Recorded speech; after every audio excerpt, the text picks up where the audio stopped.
Abang Cis, mau nanya dong, kok telurnya di hari kedua, di hari ketiga, kok hilang ya Bang Cis ya? Padahal pas di hari pertama banyak banget tuh Bang Cis tuh. Pas saya lihat, kok tau-tau telurnya hilang ya Bang Cis ya? Ya, itu banyak banget yang udah ditanyain ke kita gitu pada saat lagi ngebreeding nih, udah kawin, cewekannya diangkat di hari pertama tuh. Pas diangkat itu telurnya banyak banget tuh. Terus setelah itu pas dilihat di hari kedua, di hari ketiga hilang telurnya, bahkan bener-bener sudah tidak berbusa sama sekali tuh si jantannya. Gimana ya Bang Cis ya? Nih, itu sebenarnya ada dua tuh kemungkinan yang pertama adalah si bapaknya itu makan telur. Nah, kalau misalnya bapaknya itu makan telur, lihat aja indikasinya adalah kalau misalnya si bapaknya itu ternyata perutnya buncit, dan pada saat itu biasanya kalau orang-orang kalau misalnya cupang-cupang itu yang melakukan kesalahan atau melakukan kebodohan, sama aja kayak orang gitu, pasti dia kayak merasa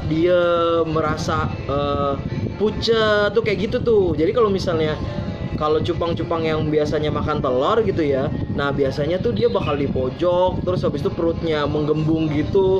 Dan pas perutnya menggembung itu tuh dia biasanya bakal diem aja. Nah itu biasanya sudah fix kalau itu bapaknya nggak benar. Karena kalau misalnya kita ngomongin tentang bapaknya nggak benar, itu biasanya ada dua. Ada yang telurnya itu diberantakin, stres tuh bapaknya ya. Ada yang kedua, dia makan telur. Ada aja kejadian kayak gitu. Bang, kalau kayak gitu gimana kondisinya? Biasanya sih kalau misalnya kondisinya si bapaknya makan telur itu karena memang yang pertama udah memang bukan bapaan yang bagus, udah memang bukan cupang yang bagus. Jadi ya udah nggak perlu dipakai lagi tuh yang kayak gitu. Ngelihat cupang yang bagus untuk dikawinin atau enggak gimana Bang? Nah biasanya sih kalau cupang yang bagus atau nggak bagus untuk dikawinin, biasanya sih dia tuh mainnya tuh teratur gitu, set ngedoknya tuh teratur. Tapi kalau misalnya ngedoknya udah berantakan, itu biasanya fix sih, biasanya stres kayak gitu.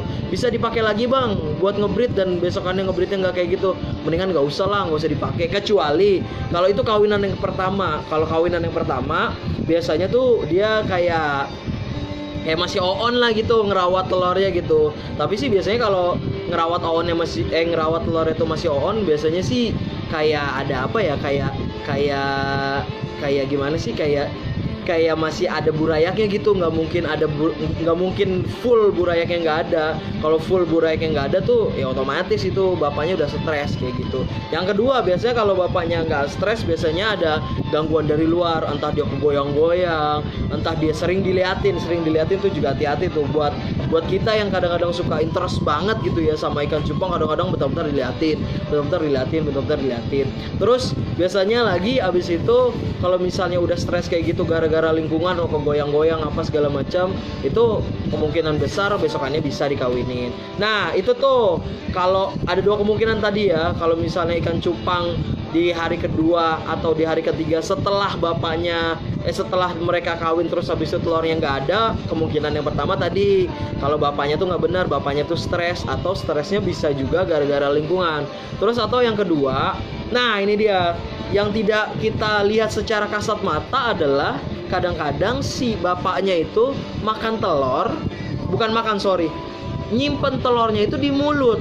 Banyak tuh kejadian kayak gitu, busanya nggak ada, terus habis itu ini nih udah gagal segala macam diangkat dong.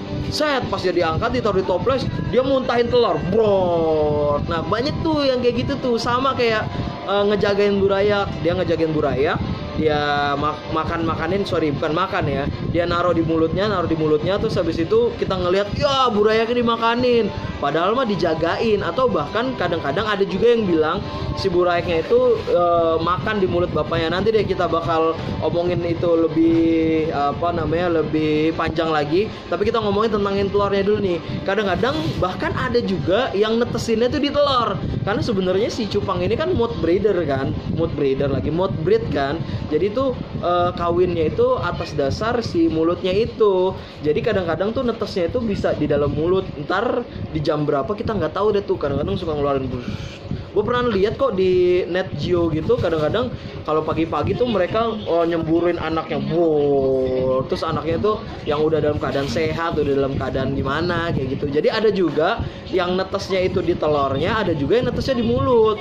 Jadi jangan buru-buru kalau ngelihat satu hal yang telurnya udah nggak ada nih, jangan buru-buru gitu. Jadi ya bisa-bisa aja sih kayak gitu. Jadi kalau saran gua, kalau misalnya nanti di kawinan dijagain telur itu di hari kedua atau di hari ketiga, ya udah nggak apa-apa, kasih makan aja dulu. Nanti akan terlihat kok kalau misalnya memang ada burayaknya, itu akan terlihat mungkin di seminggu atau minimal banget di 4 hari. Jadi tungguin dulu sampai 4 hari, habis itu baru dilakukan tindakan-tindakan berikutnya kayak gitu, bro.